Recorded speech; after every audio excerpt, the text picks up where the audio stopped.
Ok, alors bienvenue et bonsoir dans Catharsis.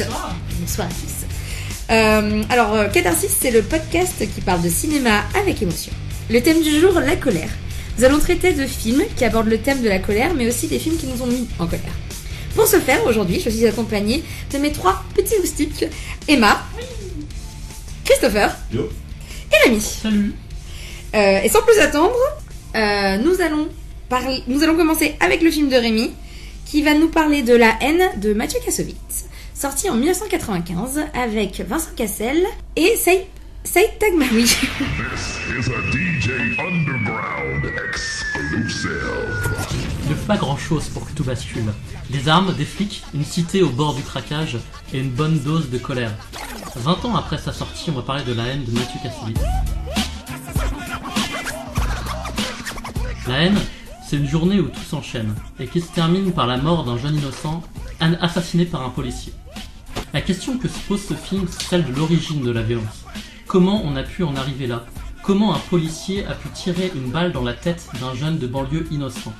Cette question, Kassovitz se l'était posée 2 ans avant la réalisation du film, très exactement en avril 93. L'occasion du drame survenu dans un commissariat du 18e arrondissement de Paris. Un Zaïrois de 17 ans est tué d'une balle dans la tête pendant une garde à vue. C'est à cette période que le jeune Makome Mboole, âgé de 17 ans, trouve la mort lors d'une garde à vue dans un commissariat du 18e arrondissement de Paris. Le flic dira plus tard, c'était pour lui faire peur. Lors de son procès, à la question « L'accusé est-il coupable d'avoir volontairement donné la mort ?», les jurés ont répondu non. Ce que les médias appelaient alors une simple bavure a fait s'enflammer la cité et a nourri la colère de Kassovitz. Dans La haine, il a choisi de montrer aux spectateurs l'escalade qui a pu mener à ce coup fatal. Pour lui, un environnement comme celui des bars HLM ne peut qu'être qu'un terreau fertile à la colère de ses habitants. Durant les 30 Glorieuses, les gens pensaient vivre heureux dans des banlieues dortoirs, mais l'utopie de la ville nouvelle fut de courte durée. C'est comment peut-on concevoir des habitations sociales sans la moindre recherche esthétique? Sous la caméra de Kassovitz, la cité morose, filmée en noir et blanc, dévore les personnages. À Chanteloup-les-Vignes, la cité où a été tournée La haine, les lieux sont en ruine. Mathieu Kassovitz disait lui-même qu'ils n'ont parfois même pas eu besoin de détruire pour le film, vu l'état de délabrement avancé des bâtiments. Mais surtout, la froideur de l'architecture est un vecteur de solitude, de désespoir, d'abandon social. Vous en avez assez, hein? Comme le montre la scène où les 3 personnages, Vince, Hubert et Saïd, attendent, désœuvrés sur des poteaux en béton en plein après-midi. Au milieu du silence, Saïd balance « On est enfermé dehors ». La colère en cité mène fatalement à la violence urbaine, et dans La haine, elle se trouve dans les 2 camps. Il n'y a pas de bons et de méchants dans la société vue par Kassovitz, mais des hommes qui des 2 côtés de la barrière ne peuvent plus garder la tête froide, dans un monde dont plus aucun rouage ne semble fonctionner. Le sociologue Bourdieu a bien su montrer à quel point ce qu'on appelait alors le problème des banlieues n'est qu'une construction sociale. Dès le début des années 80, l'association est faite dans les débats publics entre problème des banlieues et problème d'immigration. Dans La haine, Kassovitz montre bien que la réalité est beaucoup plus complexe. Déjà parce que les 3 personnages viennent de milieux, ils ont des ethnies différents, mais en plus parce qu'en réalité la violence n'est que la partie émergée de l'iceberg. Sous la surface, les phénomènes d'exclusion, de ségrégation, de stigmatisation sont autant de violences sourdes qui peuvent être bien plus brutales que la violence physique. Dans une scène, un journaliste débarque dans la cité et demande à Hubert « Est-ce que vous avez brûlé des voitures, cassé quelque chose ?» Ce à quoi Hubert répond « Pourquoi vous descendez pas de la voiture là? On n'est pas à toi ici !»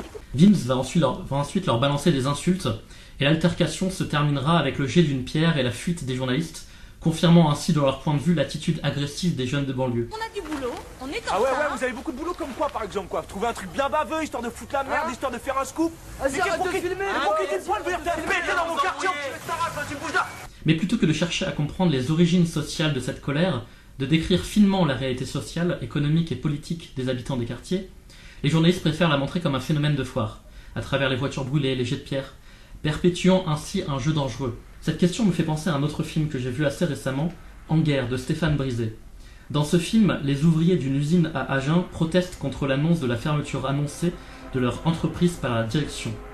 Cette fermeture les pousse dans leur retranchement, et pour exprimer leur colère, ils n'ont plus aucun autre moyen de lutte que celui de la violence physique. Dans une scène tragique, une partie des syndicalistes renverse la voiture du PDG devant les caméras de télévision. Et l'image qui passera en boucle sur les chaînes d'infos en continu, renversant ainsi l'opinion publique, Le PDG devient la victime innocente et les ouvriers deviennent les bourreaux. Ainsi, il est plus facile de montrer la violence physique qu'exercent les victimes de l'oppression, née de leur désespoir, de leur impuissance, plutôt que de montrer la violence symbolique de l'oppresseur. Dans La haine, c'est pareil. Après la scène dans laquelle le journaliste vient pour filmer la colère de la jeunesse, on sait que ces images alimenteront une version typique de la pensée réactionnaire. L'opposition entre la vision soi-disant rationnelle de l'élite éclairée et les pulsions à courte vue du peuple.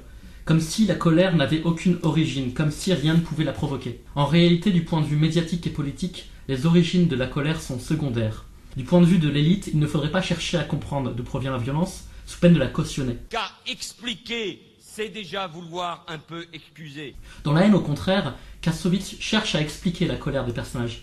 C'est même le principal sujet du film. Les trois personnages, Vince, Hubert et Saïd, ont une manière différente de gérer leur colère. Hubert est un pacifiste qui est convaincu que la violence n'est pas la solution. C'est le seul personnage du trio à avoir réussi à canaliser sa colère. Il pratique la boxe dans la salle de la cité pour se défouler, préférant taper dans des sacs que sur des flics. Dans sa chambre, on peut voir que ses icônes sont Mohamed Ali et les Black Panthers, des figures noires qui prônaient la révolution par les armes, mais Hubert ne pense pas que la violence peut changer les choses. Contrairement à Vince, qui ne rêve que d'une chose, abattre un policier avec le flingue qu'il a trouvé dans la rue. Comment il est mortel en vérité, putain. Attends, tu veux buter un keuf?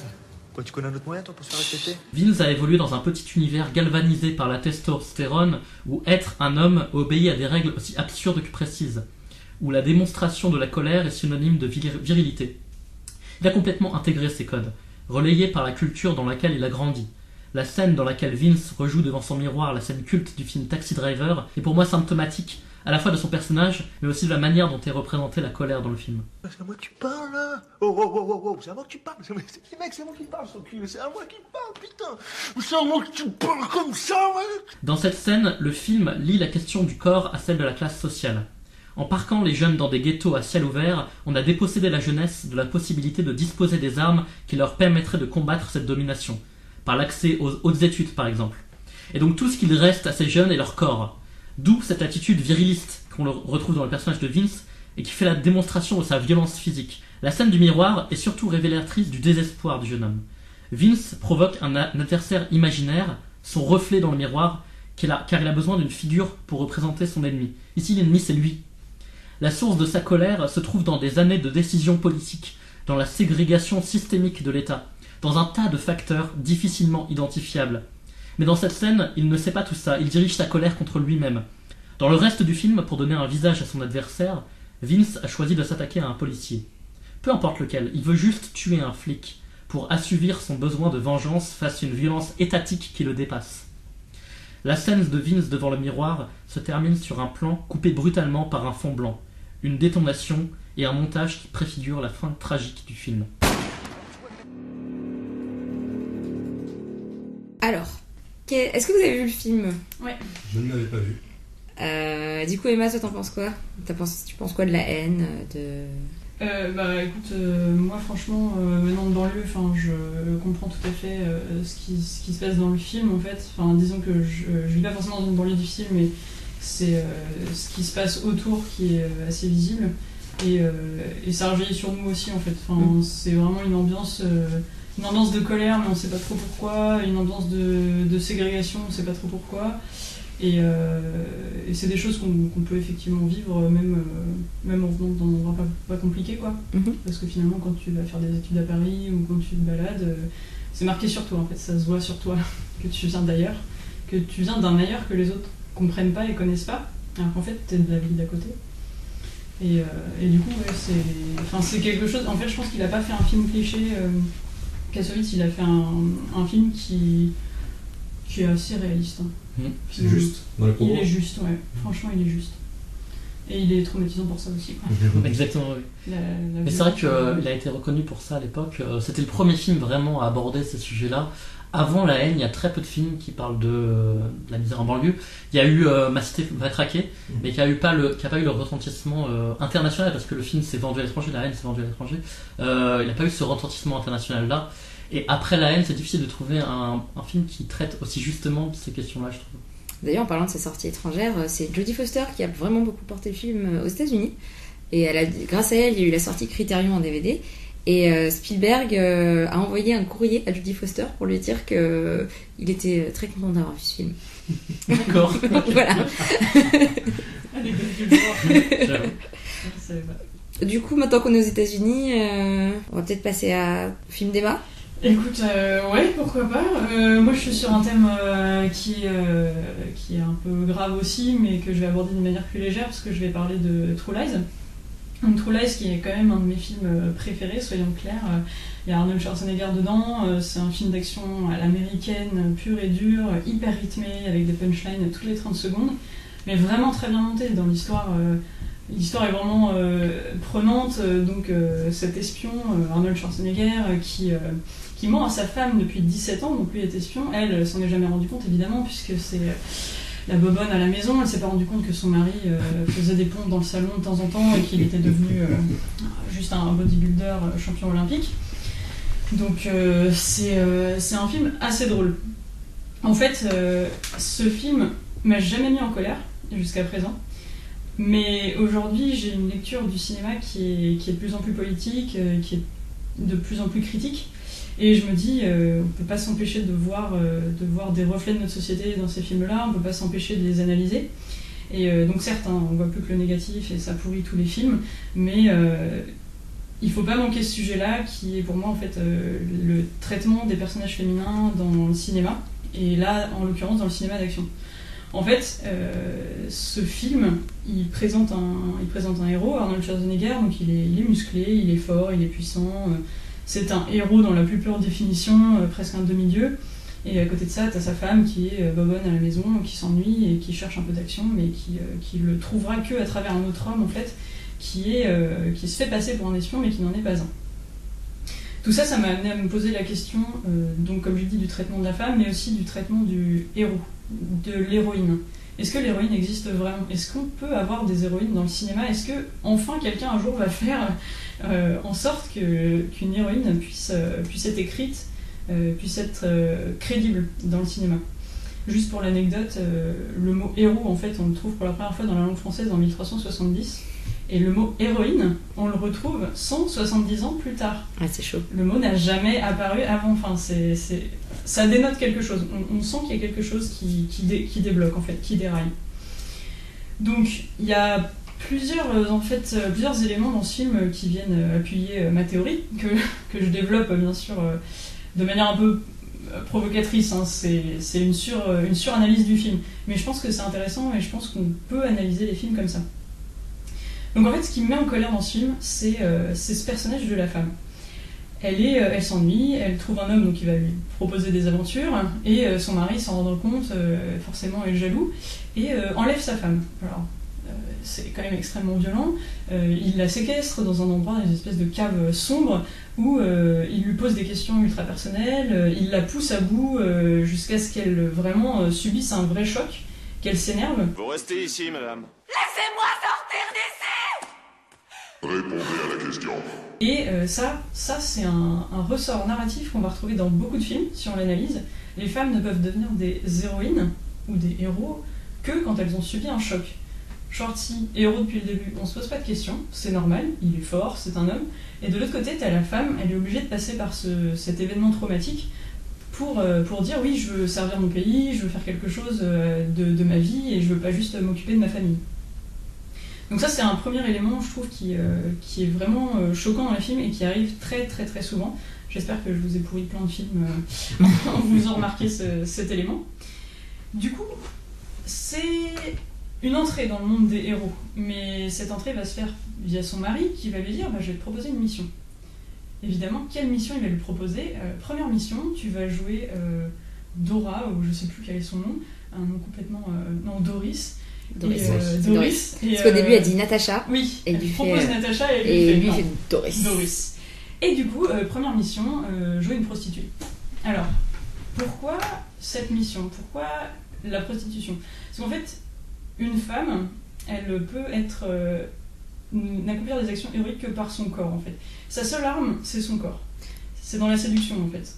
Et du coup, moi, je me demande s'il lui propose pas, comme première mission, la prostitution et le striptease qui est avec, parce que en gros il veut juste voir sa femme faire un striptease et qu'après il comptait lui dire la vérité directement en mode c'est moi c'est ça, en mode regarde, je peux te l'apporter, cette excitation qui manque dans ta vie. Ouais, mais ça aussi ça pose problème finalement, parce que je comptais pas forcément l'aborder parce que c'était un petit... Non, je comptais pas forcément l'aborder parce que c'est un peu cliché, mais en gros c'est la définition de la femme sexy.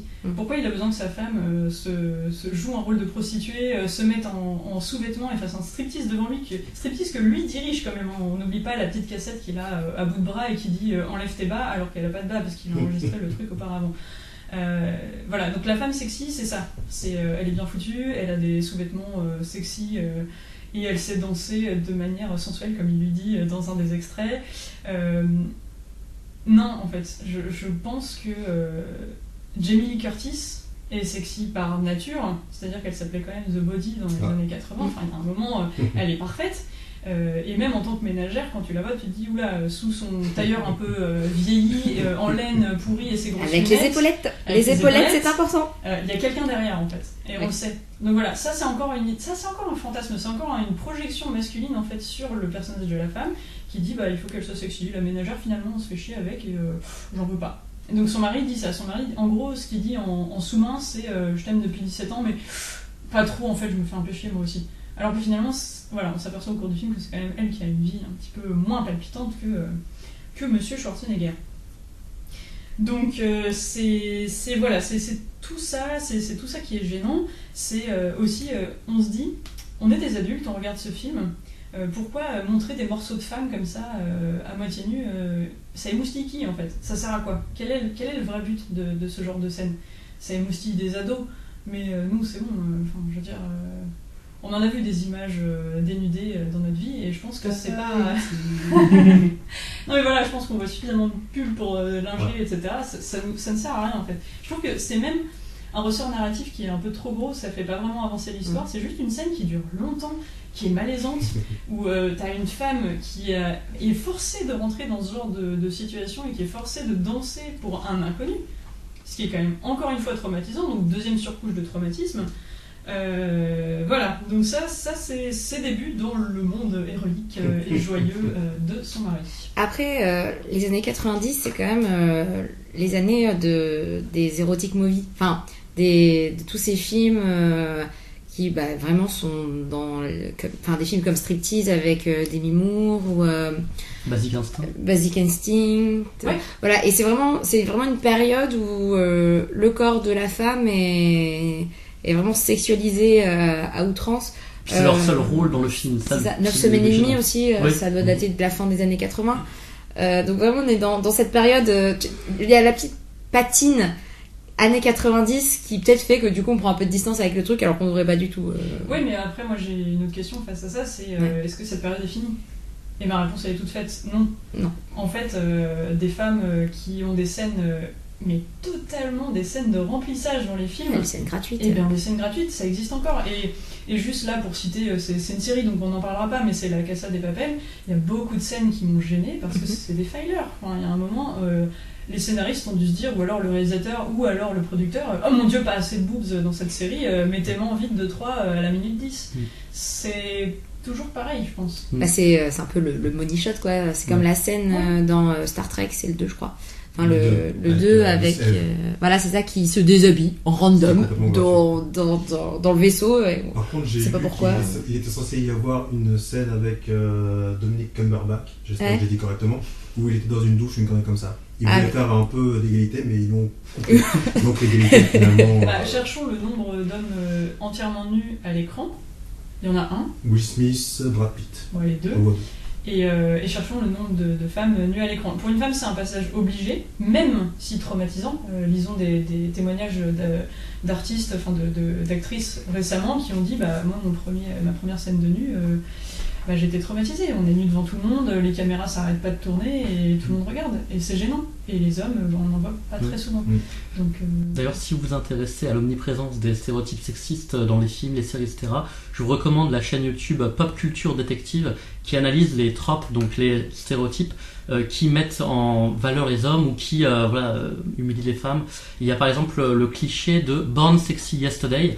Donc par exemple, prends le film Le Cinquième Élément, dans lequel c'est une femme qui a été créée de toutes pièces, qui est forcément hyper bien gaulée, etc., et qui n'existe que pour satisfaire l'homme. Et en fait, il y a pas mal de films qui utilisent ce cliché-là. Il y a Weird Science, il y a Splash. Ouais.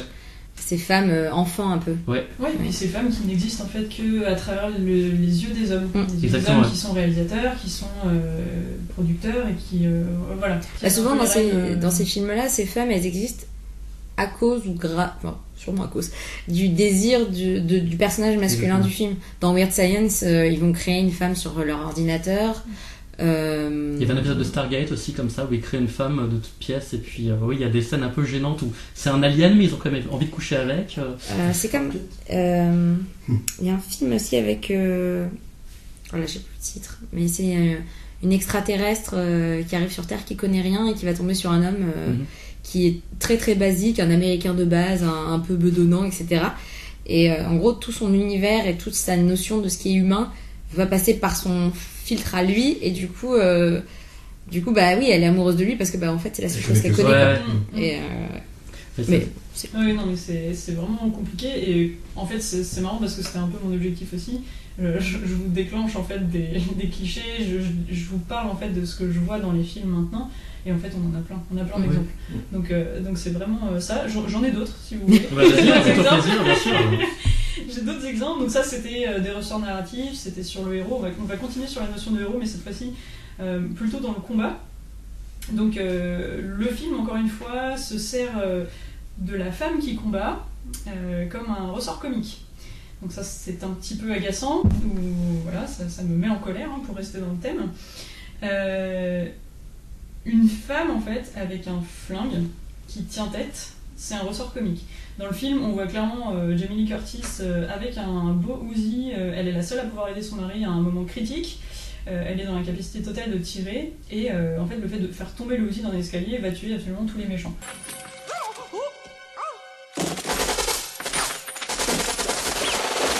Voilà, c'est un spoil, mais c'est pas très grave. Et en fait, ce que ça dénote là, c'est que non seulement une femme avec un flingue, c'est drôle, il faut voir comment elle bat des bras en mode oh mon dieu, Bobonne a fait tomber le vase, j'ai tout cassé, comme mode ça. Poule. En mode poule, exactement.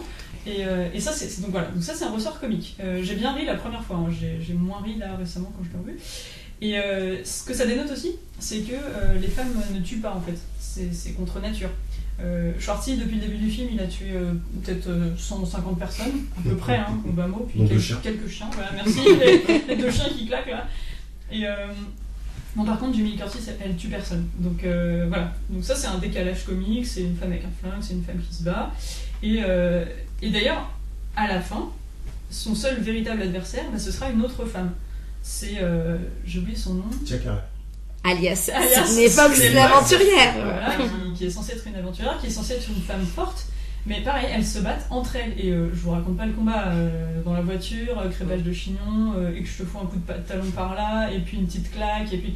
Il y a un coup de poing qui est sympa. Et étonnamment, elle ne tue pas Tia Carrere, il me semble, elle prend un missile dans la face, c'est ça? Oui, exactement. C'est pas elle non plus qui va la tuer. Elle tue personne.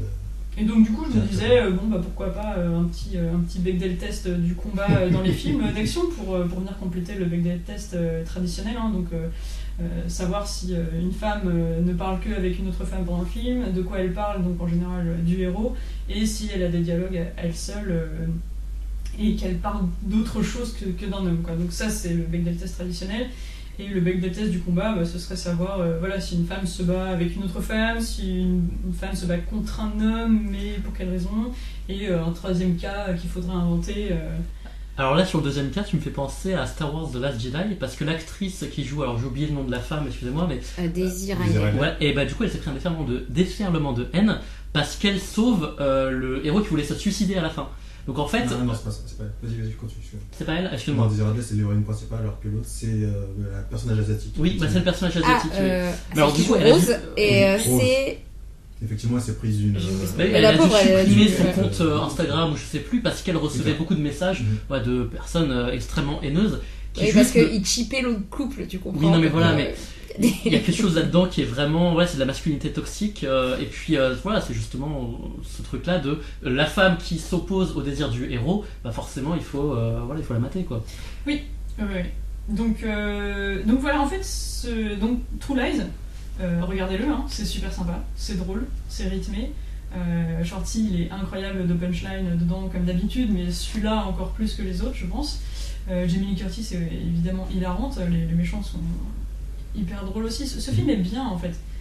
C'est un bon film, mais regardons-le avec un œil critique, regardons les autres films qu'on connaît avec un œil critique, et c'est là où on peut s'apercevoir que c'est des ressorts connus, tout ça, du cinéma d'action, du cinéma comique, mais que ça dépasse les genres aussi. On a plusieurs films, hein, et puis on en a cité plein, mais j'ai aussi cité des séries. Et donc à chaque fois, sur les femmes, c'est vraiment c'est le festival de la torture, c'est le festival du viol, c'est le festival de la dégradation et de l'humiliation. Je pense que c'est bon. Les femmes s'en sont pris plein la gueule au cinéma pendant des années. Je pense que maintenant on a compris. Ces histoires-là, on les connaît. Et je pense qu'on peut arrêter. Je pense qu'on peut faire des bons films en écrivant des personnages féminins crédibles, cohérents, héroïques, intéressants. Je pense qu'il faut le faire. Et j'espère qu'on fera un catharsis sur la joie. Comme ça, si je trouve un bon film, je vous en parlerai et je vous dirai c'est top, il y a des réalisateurs qui font Mais du coup, un bon film, un film sur la joie, ou des personnages féminins, faut pas un trop... film qui me mettra en joie parce qu'il est bien écrit, voilà. et que les femmes sont bien écrites et que je pourrais enfin m'identifier à l'une d'entre elles. Parce qu'il y a eu des femmes fortes même à cette époque, c'est-à-dire même avant True Lies, mais c'est juste que... Dans Alien par exemple. Alien, effectivement. Le premier qui vient. Oui, Alien, le premier, sauf qu'on déborde dans les clichés dans le deuxième tout de même. N'oublions pas qu'elle sauve une petite fille, qu'elle revient en arrière pour une petite fille. Toujours côté maternel. La famille, qui est quand même justifié au début parce qu'effectivement sa fille est décédée depuis je sais plus combien de centaines d'années puisqu'elle était en voyage temporel. Mais effectivement Jurassic Park aussi.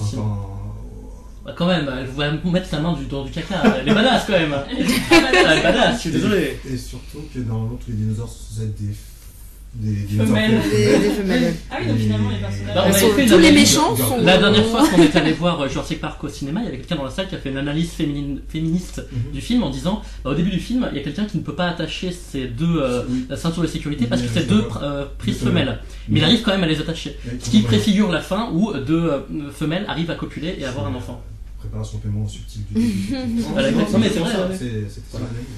Bon, sinon, est-ce que quelqu'un a vu la totale de Claude Zidi, la version originale de True Lies? Pas du tout. Eh bien, ce serait intéressant. Parce que ça date d'une époque antérieure, du coup. C'est un petit peu avant. Ouais, un petit peu avant. Je crois qu'il date de 3-4 ans avant. 3-4 ans avant. Surtout qu'on ne peut peut-être pas plonger dans le même stéréotype que le cinéma d'action américain.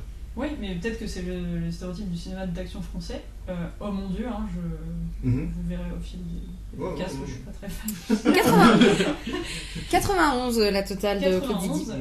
Thierry Lhermitte est mieux. Voilà, Eddie Murphy, non pas Eddie Murphy, Eddie Mitchell. Eddie Murphy, ok. C'est pas le bon Eddie. Je pense qu'avec un casting comme ça, on va s'approcher des mêmes délires. Bon, c'est du Claude Zidi, on peut pas s'attendre à des trucs de fifou. Donc voilà, analysons les films, n'allons pas voir les films où on sait qu'ils sont vraiment pourris. Tu vas pas aller voir Alad 2? Exactement, oh là là. et qui contribuent en fait à encore véhiculer des messages comme ça. Essayons d'avoir un regard critique et je pense que c'est aussi aux spectateurs D'ailleurs, je vous recommande un blog qui s'appelle le Commando Culotte qui analyse les films sous le prisme du féminisme. Et donc ça analyse par exemple Game of Thrones, Harry Potter, etc. Des œuvres que tout le monde connaît et qui analyse pourquoi les personnages féminins sont pas toujours bien représentés. Voilà. Il y a le cinéma et politique aussi, oui. Je connais, qui a un site internet qui est hyper intéressant. Les analyses sont un peu longues mais c'est vraiment passionnant. Voilà. Mais on passe à la prochaine chronique. Alors, Christopher va nous parler des Nouveaux Sauvages de Damien Zifron, un film argentin qui date de 2015 avec Oscar Martinez et Ricardo Darin. Eh bien, pour le coup, je vais plutôt faire court et ne pas spoiler parce que quand même, ce qui est intéressant dans ce film, dans les 6 parties de ce film, les 6 parties distinctes de ce film, indépendantes, c'est qu'il y a généralement un twist qui est assez intéressant à découvrir quand même. Donc pour le premier passage, le premier sketch, il s'agit de passagers dans un avion qui font connaissance mais se rendent compte que leur présence dans celui-ci n'est pas du tout due au hasard. Il s'agit apparemment d'une vengeance. Je vous en dis pas plus forcément. Le deuxième sketch raconte l'histoire d'une serveuse qui va croiser un homme politique dont l'ambition et l'égoïsme avaient affecté sa famille de manière tragique et fatale lorsque celui-ci rentre dans son restaurant. Elle aimerait le confronter, mais elle n'en a pas forcément le courage. Ça se voit dans ses actes, dans ses paroles, dans ses gestes. Et ce qui est intéressant à savoir, c'est que ce n'est pas elle qui va agir, c'est la cuisinière qui est sa collègue, qui va lui proposer une solution plutôt radicale. C'est le cas de le dire. Le troisième sketch, c'est un homme au volant d'une belle berline. Il se voit bloquer la route par un autre véhicule plus modeste. Il réussit à doubler le relou en lui faisant un petit doigt bien senti, mais crève une roue plus loin sur son chemin. Manque de bol pour lui, le mec relou avec sa voiture modeste le rejoint quelques temps après. Et un poil rancunier. Un poil. Effectivement. L'enfoiré! Arrête! Bien évidemment, il y a un twist qui va partir en complètement sucette. Le sketch numéro 4, si je ne dis pas de bêtises, raconte l'histoire d'une personne qui est beaucoup plus proche de nous dans la narration. On peut s'identifier beaucoup plus facilement à lui. Mis à part pour son travail, parce que c'est un ingénieur en démolition, mais dans ce qu'il va vivre, on peut s'identifier très facilement. Donc, il va se faire injustement enlever son véhicule sur un stationnement qui n'était pas marqué. Estimant être dans son bon droit, il va protester et contester l'enlèvement et le PV, mais il va subir les affres de la bureaucratie. Mais subir bien comme il faut. Donc il va tomber carré aussi là jusqu'à ce qu'il fasse ce que tout le monde aurait fait, un petit pétage de câble. Peut-être pas avec les mêmes moyens, peut-être pas de la même façon, mais vu ce qu'il vit, je pense que chacun aurait réagi au moins de façon un peu plus marquée. Faire du yoga. Mais bon. L'avant-dernier sketch raconte l'histoire d'un jeune issu d'une famille plutôt aisée qui rentre tard chez lui, dans un état de choc, avec la voiture de son partenaire bien cabossée. Il se trouve que le jeune a percuté une femme enceinte et a commis un délit de fuite. Donc forcément, on est un peu dans le stéréotype de la famille un peu aisée et riche. Papa et maman et l'avocat vont donc se pencher sur une solution pour éviter au petit con de répondre de ses actes, malheureusement. C'est étonnamment, non pas étonnamment, en fait c'est celui qui m'a le plus énervé. Autant chacun des sketchs a une représentation d'une personne qui s'énerve, qui va agir contre une situation, autant là, ce n'est pas tant les personnages principaux qui sont décrits qui engendrent la colère, que je dis bêtises, qui se mettent en colère, c'est plutôt leur réaction face à la situation qui met le spectateur en colère. Bon, il n'y a pas que le spectateur, puisqu'une femme est enceinte a été écrasée, il y a bien sûr un public, les familles des victimes et l'opinion publique, forcément, enfin je me répète un peu, mais c'est surtout nous en tant que spectateurs qui avons un sentiment de colère, d'injustice. Oui, c'est le sens de la morale qui est touchée, c'est le sentiment d'injustice. C'est ça. Donc c'est celui qui m'a mis le plus en rogne, on va dire. Et le dernier sketch raconte l'histoire d'une jeune mariée qui va gentiment découvrir et comprendre que son mari l'a trompé, je me rappelle plus exactement. Et que le suprême affront, c'est que le mari a eu la superbe idée d'inviter son amante au mariage. Et spoiler alert, ça va virer chocolat. Ce qui est intéressant dans ces 6 sketchs, c'est qu'il y a un côté jusqu'au boutisme de chaque réaction, de chaque situation. Et c'est pour ça que je ne veux pas le spoiler, puisqu'effectivement, chaque dénouement j'ai trouvé chaque dénouement intéressant en soi. Ouais, ça donne envie de le voir en tout cas. On n'est pas forcément d'accord avec tout ce qui peut se passer, mais c'est très léger, ce sentiment-là est très léger, mais en tout cas, effectivement, le côté jusqu'au boutisme fait qu'on est quand même très diverti. J'ai pas vu non plus le film, mais là, l'extrait qu'on a vu hors antenne, moi ça m'a donné envie. Ça se finit souvent avec des mecs qui tapent sur des vitres.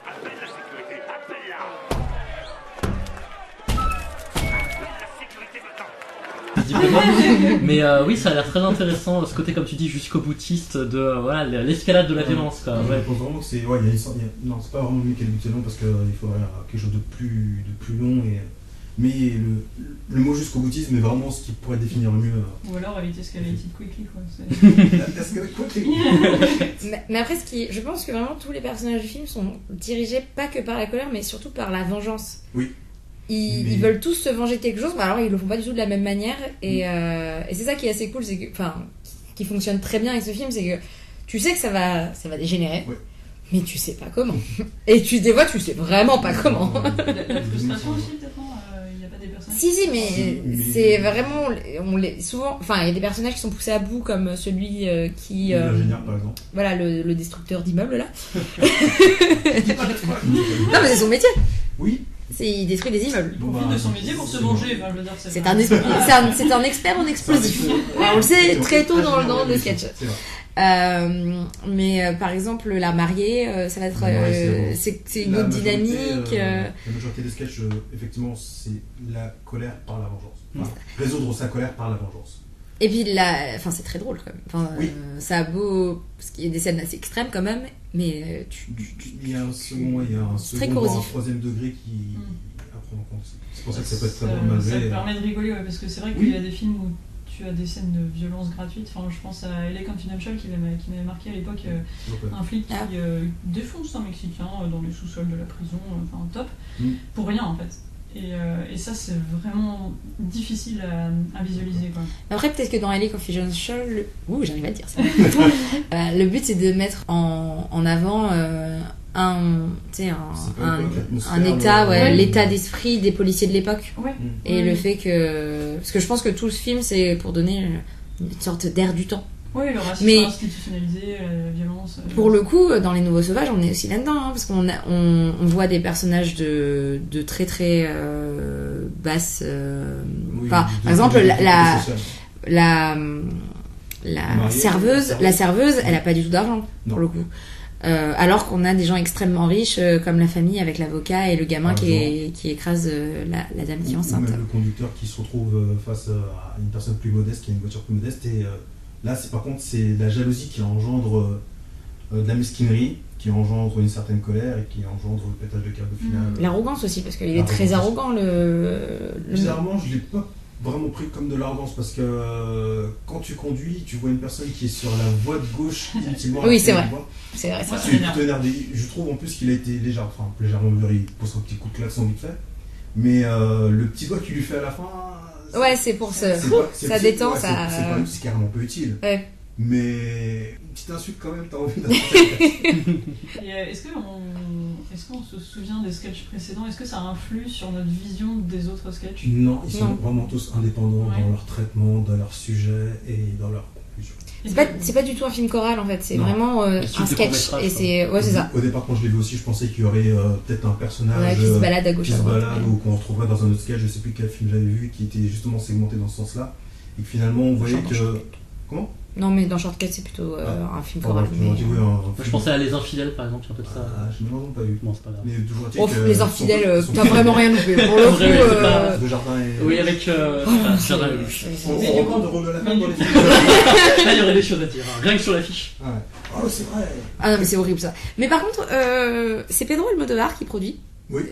Et ce qui est rigolo, c'est que donc Les Nouveaux Sauvages et Les Amants Passagers sont sortis pas très longtemps l'un après l'autre. Je sais plus lequel est arrivé avant l'autre, mais je pense que d'abord il y a eu Les Amants Passagers et après Les Nouveaux Sauvages, parce que je me souviens de moi au cinéma en train de me dire, parce que le premier sketch ça se passe dans un avion, et j'étais en train de me dire, mais est-ce que je vais revoir parce qu'il y a vraiment là, alors c'est pas du tout le même ton, mais c'est un film qui dure 1h30, qui se passe que dans un avion, où ça dégénère aussi, mais d'une autre manière.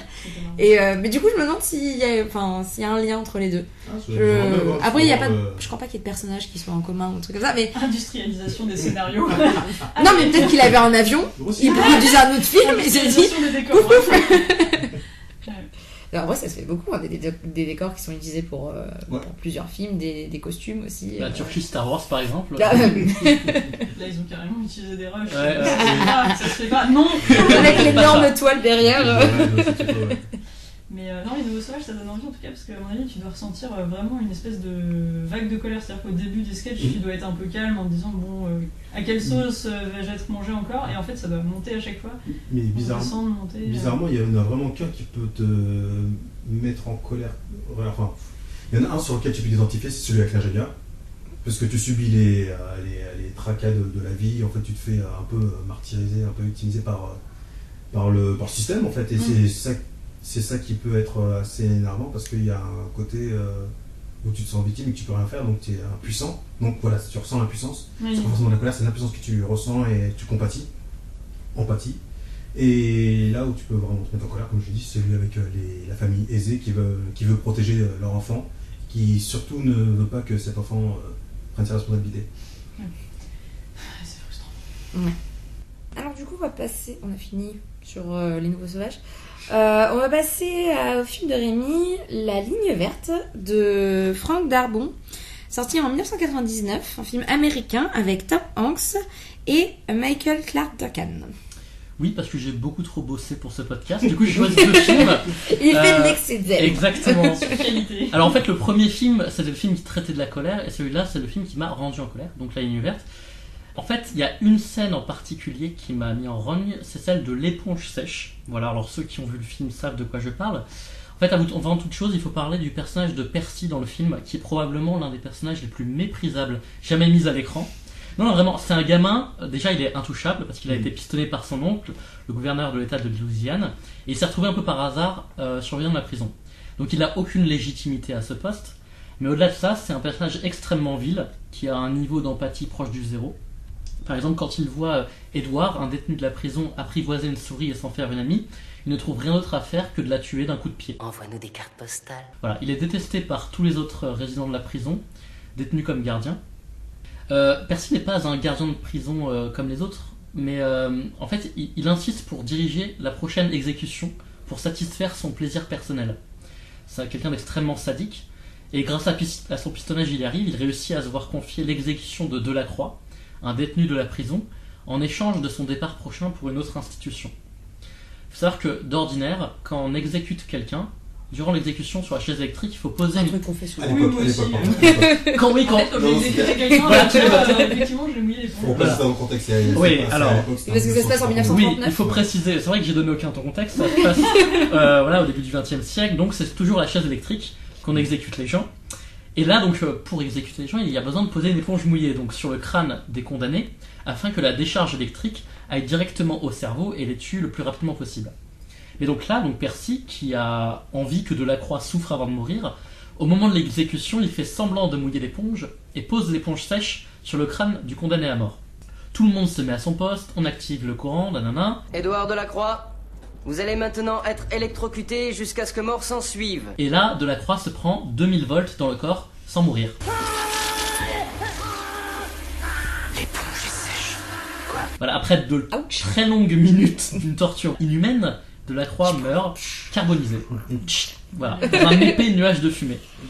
Ce qui est perturbant avec cette scène, au-delà de la violence de la chose, c'est que Percy prend tout ça avec légèreté. Voilà. Avant l'exécution, en fait, ça l'amuse de faire ça.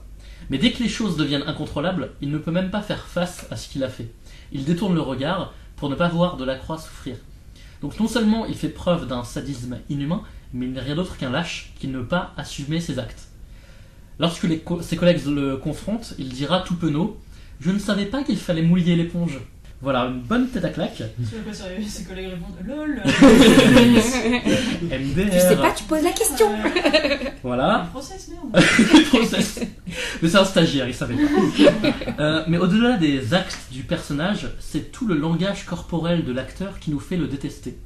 Doug Hutchinson, qui joue Percy, a vraiment été taillé pour ce rôle. Il a une tête un peu enfantine, mais plutôt le genre d'enfant sadique qui brûle des fourmis à la loupe. Sa prestation vraiment est fantastique, mais même dans sa manière de parler, il est insupportable.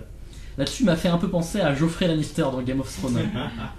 Et j'ai cherché, je fais des recherches donc, sur le film, et je suis tombé sur un commentaire sur internet qui résume bien ce que je pense de l'acteur qui joue Percy. Il dit « J'ai beau savoir que le degré de haine que l'on ressent pour un personnage est le meilleur avocat du talent de l'acteur qui le campe, à la fin de la scène de l'éponge sèche, je détestais réellement l'acteur lui-même. » Et c'est un peu ce que j'ai ressenti aussi. Après, bon, comme on en parlait tout à l'heure, c'est vrai que l'acteur a joué que des rôles de méchants quasiment. Ouais, il est un peu connu pour ça, je pense. Tu dû voir une fois gentil, voilà. Je suis pas sûr. Il jouait mal quand il tu te sens sale. T'attends le moment où il va faire son mauvais plan. Quoi. Exactement, ouais. Sinon, au cours de mes recherches, j'ai découvert que la scène de l'éponge, c'est pas tant de la fiction que ça, parce qu'il y a des événements semblables qui ont eu lieu dans la réalité. En 90, en Floride, un condamné à mort a été brûlé vif sur la chaise électrique après l'utilisation d'une éponge synthétique placée sur la tête du condamné. Et depuis ces événements, seules des éponges naturelles sont utilisées, mais malgré les circonstances de l'exécution, ça n'a pas empêché la Floride de renoncer à la peine de mort. Le médecin légiste, chargé à l'époque d'établir le certificat de décès du condamné, n'a pas vu dans cette exécution une raison de justifier une telle conclusion. Je le cite, « J'ai vu de la fumée s'échapper de la cagoule, mais aucune marque de peine ou de souffrance de la part du condamné. Mon avis professionnel est qu'il est mort d'une mort très rapide et humaine. » Voilà, une mort humaine, bien sûr. Voilà. Un petit peu. Exactement. C'est tellement sympa de brûler des gens. Le détenu n'a duré qu'une minute. La mort est naturelle. Tout à fait. À l'enfer. C'est l'électricité qui t'a tué. Oui, voulez-vous, c'est pas moi. L'électricité, il y en a dans le ciel quand il y a de l'orage. Du coup, c'est naturel. Comme la radioactivité. Ok, ouais, non, ce film était... Mais à l'époque où est sorti ce film, c'est vrai que ça a suscité pas mal de débats sur la peine de mort. De la même manière que Les Évadés a fait repenser les peines de prison, là après la publication de La Ligne Verte, on a pas mal parlé de la peine de mort. Et je pense que ça a été très utile pour le débat public aux États-Unis. D'ailleurs, même réalisateur et... Même réalisateur. Tout à fait. Non, j'ai eu un doute, c'est aussi Kings ce scénario. Alors oui, La Ligne Verte c'est King. Mais alors par contre, Les Évadés, je sais pas. Ah si, c'est Kings. C'est pour celui-là, j'étais pas sûre. Donc oui, c'est ça. Donc même réalisateur et même même auteur du roman original. Je pense que en fait c'est parce que Les Évadés est très bien. Oui, bah quand tu vas sur tous les tops sur internet, c'est le numéro 1. En même temps, ce film est génial. Oui, non mais bien sûr, c'est un des meilleurs films. Mais celui-là est très bien aussi. Oui, j'ai pas vu. Que Emma n'a pas aimé, mais... Bah non, j'ai pas aimé. Non, la ligne verte, ça tire les larmes, ça fait exprès, ça peut pleurer. Il y a une boîte de Kleenex avec le DVD. Non, je sais pas, en fait, je l'ai vu qu'une fois aussi, donc c'est peut-être ça. Et puis moi, vous savez, je suis très film d'action avec Arnold Schwarzenegger. Faut pas être un moment. Faut pas sortir de ce territoire, en fait. Moi, je pense que le vrai défaut du film, c'est 3 heures, quoi. 3 heures de film, ça fait beaucoup de films, quand même. Enfin, moi je l'ai vu qu'une fois dans ma vie. Une fois, mais je me rappelle pas de. Le film avec Adam Driver là, sur les prêtres au Japon, moi j'ai adoré. Ouais, mais il faut. Toi tu vas embêter certaines personnes. Il faut une sorte d'objectivité dans. Ah mince, Adam Driver. Love. On fera un épisode spécial Adam Driver. On sera qu'entre filles, je pense. Pourquoi tu fais pas un truc justement pour qu'ils fassent un film ensemble? Oui, enfin Arnold il a quand même 71 ans là, faut arrêter. Bah il peut jouer son père. Il a eu 71 ans le 31, je sais. Bah non, c'est trop tard. Oui, c'est vrai. On lui souhaitera dans un an. Exactement. S'il est pas mort d'un arrêt cardiaque. Mais non. Du coup, on va passer au super quiz de Rémi. Ouais, alors pour terminer, j'ai préparé un petit quiz. Le quiz des loustiques. Le quiz des loustiques. Alors, c'est un petit jeu auquel on avait déjà... Tu me laisses pas finir mes génériques. C'est un très beau générique. En fait, c'est un petit jeu auquel on avait déjà joué, où on pitch un film, mais mal, et il faut deviner c'est quoi le film. Et donc, forcément, j'ai choisi des films qui traitent de la colère. Voilà, alors, on va commencer. C'est l'histoire d'une bande de jeunes qui s'habillent comme des bourgeois pour tabasser des pauvres, mais le chef de... Non. Orange Mécanique. Orange Mécanique. Mais le chef de la bande aime bien la musique classique, alors ça passe. On va dire qu'il faut qu'il finisse l'extrait parce que... Extrême. Enfin non, synopsis numéro 2. Exactement. Un gars reste enfermé chez lui pendant 15 ans, il finit par sortir d'assez mauvaise humeur et décide de taper des gens avec un marteau sur de la musique classique. Ouais. Est-ce qu'on compte les points? Oh non, on va pas compter les points, c'est collégial. Hein. C'est une meuf, elle veut la suite de son roman à l'eau de rose, donc elle va rendre visite à l'auteur pour lui faire comprendre. C'est une bande de gars en voyage en Asie qui veulent montrer à la population locale qu'ils sont pas très contents, alors ils font les kékés dans leur hélico et ils passent du Wagner à fond les ballons. Ah si, c'est Apocalypse Now. C'est l'histoire d'un punk et son pote vendeur de matelas qui en ont marre des supermarchés, alors ils font la révolution. Ah, le grand départ? Le grand ménage? Presque. C'est le grand quelque chose. C'est le grand quelque chose. En blanc avec une chaussure rouge, non, c'est pas ça.